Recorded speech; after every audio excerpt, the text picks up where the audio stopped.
आप सभी लोगों का स्वागत है क्रैक फ्यूचर एग्जाम में। आज हम जो है प्राचीन इतिहास को देखेंगे जो कि एनसीईआरटी के आधार पर है।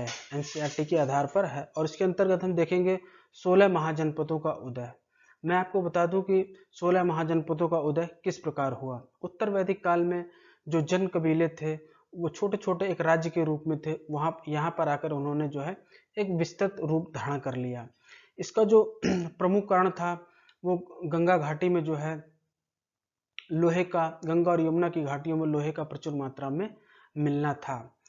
इससे जो है मैं इससे बता दूं, इससे पहले भी जो है हमें जो है सिंधु घाटी सभ्यता में जो है प्रथम नगरी क्रांति देखने को मिली थी। ये 600 बीसी का जो समय काल है, यहाँ पर जो है इसे जो है द्वितीय नगरीकरण जो है कहा जाता है। और ये जो है नगरीकरण शब्द जो है इसे जो है गार्डन चाइल्ड महोदय के द्वारा जो है दिया गया है। इसके अंतर्गत हम देखेंगे कि जब लोहा आया, लोहे से क्या हुआ, औजार बनाया गया, औजार से कृषि हुई, कृषि से क्या हुआ, अधिक अधिशेष की स्थिति उत्पन्न हुई, बाजार डेवलप हुए, श्रेणियां डेवलप हुई, सिक्के डेवलप हुए और इसी प्रकार से अन्य चीजें भी क्या होती गई, डेवलप होती गई। और ये राज्य जो थे इन्होंने अपना जो है एक विस्तृत स्वरूप ग्रहण कर लिया। हम देखेंगे कि इन राज्यों का विस्तार जो है हमारे जो है कहाँ कहाँ पे था। तो सर्वप्रथम हम चलेंगे जो है इसका सबसे पूर्वी क्षेत्र हम देखेंगे, वो जो है बिहार में पड़ता है। बिहार में जो है ये मार्क कर रहा हूँ, ये अंग जनपद है, अंग महाजनपद है और ये सबसे पूर्व की तरफ स्थित था और इसकी राजधानी चंपा थी। इसके बाद हम देखेंगे कि यहाँ बिहार में दो स्थल और थे, जिनमें से एक का नाम जो था वो मगध था। मगध में ही जो है प्रथम राजवंश हर्यक राजवंश का उदय होता है। इसके बाद एक स्थान और है जो है वैशाली के नाम से जाना जाता है, वैशाली के लिच्छवी। जो वैशाली के लिच्छवी थे ये 8 जो है वज्जियों का एक संघ था, ये संघ था और ये भी जो है बहुत शक्तिशाली राज था। इस प्रकार हमने बिहार में जो है 3 जो है महाजनपद देखे, जिनमें एक था मगध, दूसरा अंग और तीसरा जो है वैशाली था। अब हम इसके नॉर्थ में चलते हैं। नॉर्थ में देखेंगे कि नॉर्थ में क्या है। नॉर्थ में सबसे पहले हम देखेंगे कि ये जो है कंबोज है। कंबोज जो है ये जम्मू कश्मीर में अवस्थित था। ये जो है घोड़ों के लिए विख्यात था। इसके बाद हम जो है और नीचे आएंगे और इसमें जो है हम देखेंगे कि गांधार है। गांधार जो है ये वर्तमान जो है पाकिस्तान में अवस्थित है। अब हम जो है साउथ में आएंगे। साउथ में देखते हैं, साउथ में जो है यहाँ पे एक अस्मक राज्य 16 महाजनपद हुआ करता था। उसकी राजधानी जो थी पोटन थी और ये जो है गोदावरी की घाटी में अवस्थित था। आगे चल करके जो ये पोटन जो है ये सातवाहनों के काल में जो है प्रतिष्ठान के रूप में जो है ये इसका नामकरण हो गया। इसके बाद हम देखेंगे कि कुरु जनपद जो है ये एक ऐसा जो है 16 महाजनपद था जो कि वो यूपी और हरियाणा और जो है दिल्ली के जो है इस तीनों क्षेत्रों में जो है ये फैला हुआ था। इसके बाद हम देखेंगे उसके नीचे जो है यमुना नदी के किनारे पे ये जो वत्स है, आज का जिसे हम जो है इलाहाबाद कहते हैं, ये वही वत्स है जो इलाहाबाद नदी के सॉरी ये वही वत्स है जो कि यमुना नदी के तट पर अवस्थित है।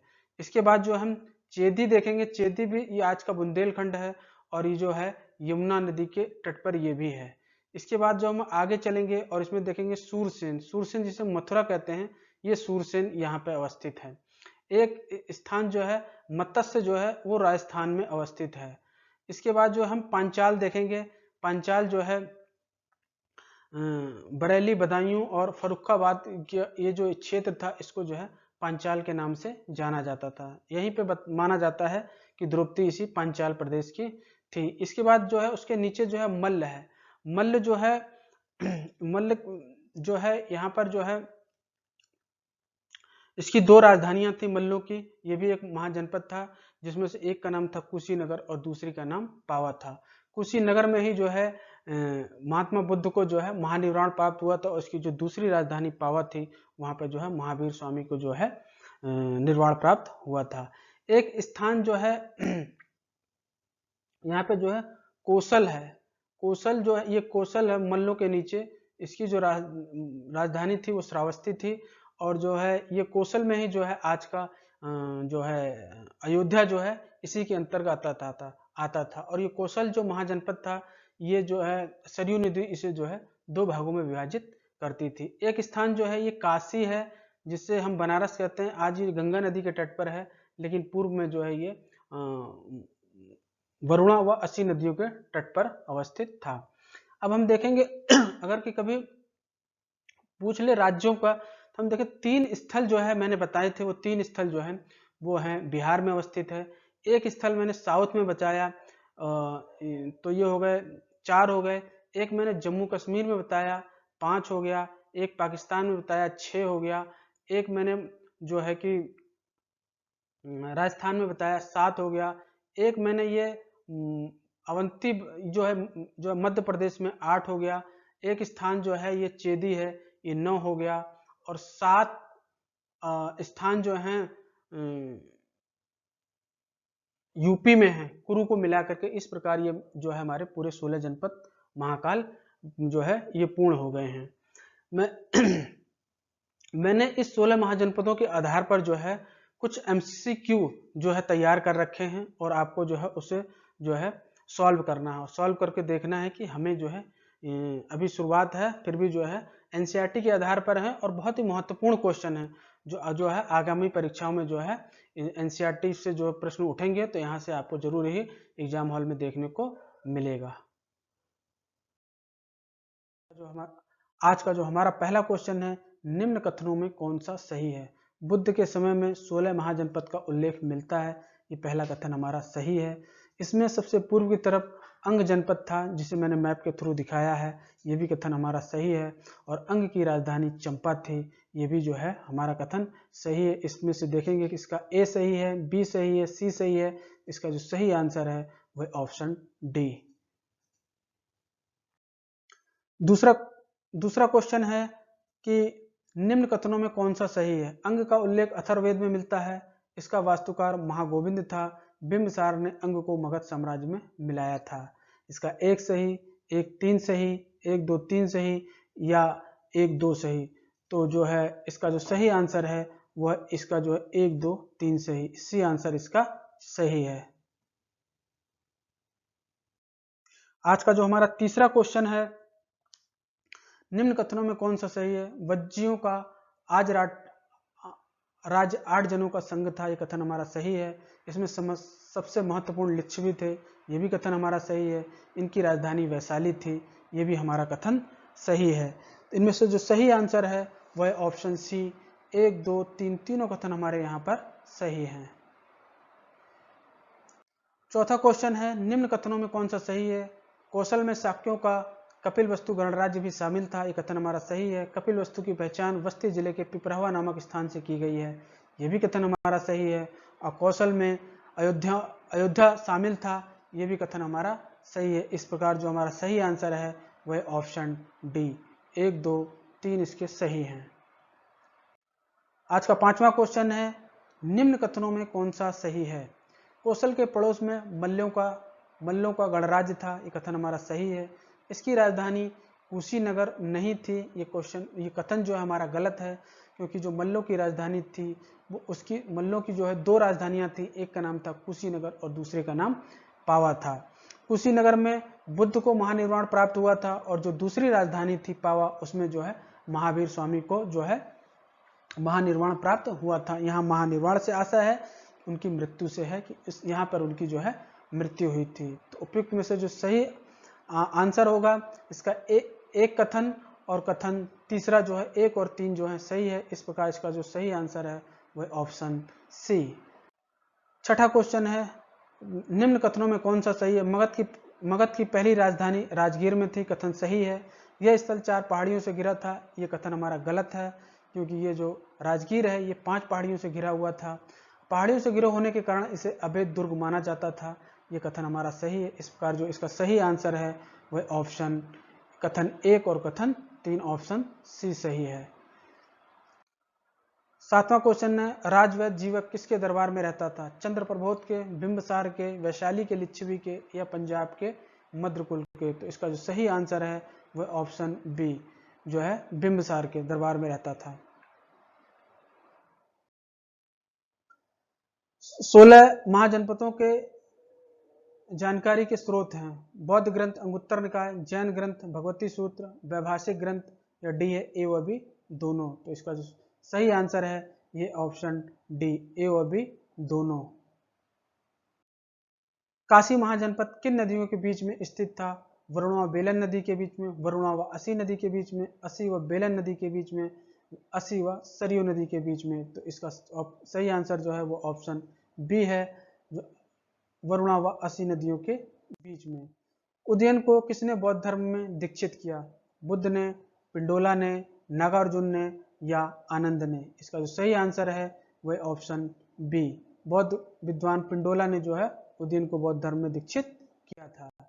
चंद्र प्रबोध को किसने बौद्ध धर्म में दीक्षित किया? पिंडोला ने, बुद्ध ने, या महाकात्यायन ने, या नागार्जुन ने? इसका जो सही आंसर है वह ऑप्शन सी, महाकात्यायन ने इसे जो है बौद्ध धर्म में दीक्षित किया था। कंबोज राज्य को वार्ता शस्त्रोपजीवी किसने कहा है? बिंबिसार ने, कौटिल्य ने, नागार्जुन ने, या आनंद ने? इसका जो सही आंसर है वह ऑप्शन बी, कौटिल्य ने। 13वां क्वेश्चन है, कंबोज राज्य किसके लिए विख्यात था? घोड़े के लिए, हाथी के लिए, शेर के लिए, या भालू के लिए? इसका जो सही आंसर है वह ऑप्शन ए, घोड़े के लिए। आज का 14वां क्वेश्चन जो है, निम्न कथनों में कौन सा महाजनपद यमुना नदी के किनारे पर था? चेदी था, पुरु था, वत्स था? इसका जो सही आंसर है ये ऑप्शन डी, ए व सी जो है दोनों ही यमुना नदी के किनारे पर अवस्थित थे। आज का 15वां क्वेश्चन है, निम्न महाजनपदों में कौन गणतंत्र था? वैशाली था, पुरु था, अवंती था, या कौशल था? इसका जो सही आंसर है वह ऑप्शन ए, वैशाली के लिच्छवी। 16वां क्वेश्चन है, निम्न कथनों में कौन सा सही है? अवंती राज्य मध्य मालवा व मध्य प्रदेश के बीच फैला था। इसकी दो कथन एक सही है। इसकी दो राजधानियां थी, ये भी कथन हमारा सही है। उत्तरी भाग की राजधानी उज्जैन थी, ये भी कथन सही है। और दक्षिण भाग की राजधानी महिष्मती थी, ये भी कथन हमारा सही है। इस प्रकार जो है इसका जो सही आंसर है वह ऑप्शन डी जो है 1, 2, 3, 4 सभी सही हैं। आज का 17वां क्वेश्चन है, निम्न कथनों में कौन सा सही है? वैशाली में बुद्ध ने आम्रपाली को बौद्ध धर्म में दीक्षित किया था, ये कथन हमारा सही है। वज्जी को अजातशत्रु ने मगध साम्राज्य में मिलाया था, ये भी कथन हमारा सही है। इस प्रकार इसका जो सही आंसर होगा वह ऑप्शन बी, 1 और 2 दोनों सही हैं। प्रश्न 18 है, निम्न कथनों में कौन सा सही है? बिंबिसार हर्यक कुल से संबंधित था, यह बुद्ध का समकालीन नहीं था। तो इसका पहला कथन जो है वो सही है, लेकिन दूसरा कथन जो है वो गलत है, क्योंकि बिंबिसार जो है बुद्ध का समकालीन था। इस प्रकार इसका जो सही आंसर है वह ऑप्शन ए। प्रश्न 19 है, निम्न कथनों में कौन सा सही है? वैशाली में बुद्ध ने आम्रपाली को बौद्ध धर्म में दीक्षित किया, ये कथन हमारा सही है। वज्जी को अजातशत्रु ने मगध साम्राज्य में मिलाया, ये भी कथन हमारा सही है। और इसका जो सही आंसर है वह ऑप्शन बी, 1 व 2 दोनों ही सही हैं। निम्न कथनों में कौन सा सही है? कौशल की पहचान उत्तर प्रदेश के गोंडा व बहराइच जिलों से की जाती है, इसकी राजधानी श्रावस्ती थी। इसका ऑप्शन ए सही है, बी सही है, सी सही है, या डी सही है? इसका जो सही आंसर है वो है ऑप्शन सी, 1 और 2 कथन इसके दोनों सही हैं। 21 है, चंपा का प्राचीन नाम क्या था? मालिनी, मान्यखेत, मान्यता, या असी? इसका जो सही आंसर है वह ऑप्शन ए, मालिनी। वत्स जनपद किस नदी के तट पर था? गंगा, यमुना, अस्मक, या सरस्वती? इसका जो सही आंसर है वह ऑप्शन बी, यमुना नदी के तट पर अवस्थित था। निम्न में से बिंबिसार का विवाह किसके साथ हुआ था? कौशल राज की पुत्री से, लिच्छवी राजकुमारी चिल्लणा से, पंजाब के मद्रकुल से, या ए बी सी तीनों से ही? तो जो है बिंबिसार का विवाह इन तीनों ही राजघरानों से हुआ था, और इसी के माध्यम से जो इसने अपने राज्य को जो बहुत मजबूत स्थिति में किया था। इसका जो सही आंसर है वह ऑप्शन डी,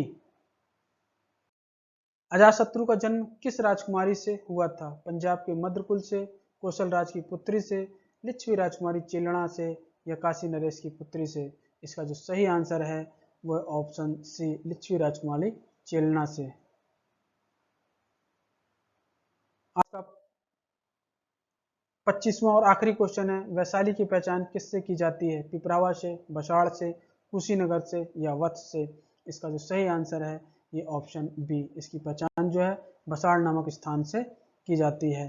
ये मैंने इतिहास के 25 प्रश्नों को जो एनसीईआरटी बेस्ड के आधार पर थे मैंने जो एमसी के रूप में सॉल्व कराया है, और ये जो आपके लिए जो है सभी परीक्षाओं के लिए उपयोगी होंगे। इसके अलावा भी इससे संबंधित जो भी क्वेश्चन होंगे वो आपको जो एमसीक्यू के रूप में जो है इसी क्रैक फ्यूचर एग्जाम के चैनल पर आपको उपलब्ध हो जाएंगे। आप लोगों को ये मेरा वीडियो कैसा लगा इसे लाइक कीजिए, सब्सक्राइब कीजिए और ग्रुप में भेजिए। Thank you so very much.